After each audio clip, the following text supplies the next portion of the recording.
T590 turbo Backhoe.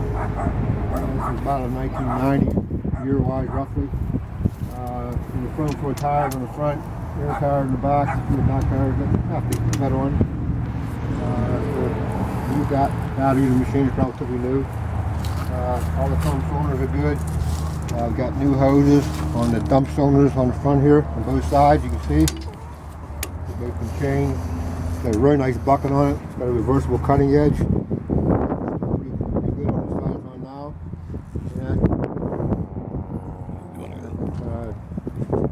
Got all good glass in the cab. Heated cab, no air. You can see the seats like new in the machine. It's got 4,900 some hours. It does have a 3-stick backhoe control. It's a shuttle shift, 4-speed transmission. You can see the pedals here. They don't even show us wear at all hardly on the pedals. Yeah, all the chrome rods. Nice on all the cylinders. Put the big cylinders on.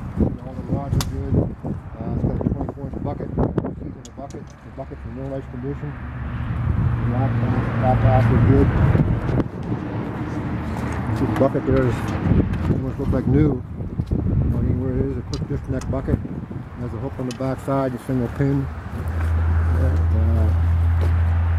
So there's the other side of the tires here. Pretty decent shape. Wheels are good, nice and tight. And that it does have the 590 had doors on both sides. There's one thing nice about them, so if you was up close to a tree or something happened, the machine was slid against something, you couldn't get out. 580 or something, you have a door on one side. Has the Cummins turbo diesel engine. It is nice and dry, starts easy. We're going to run this file and show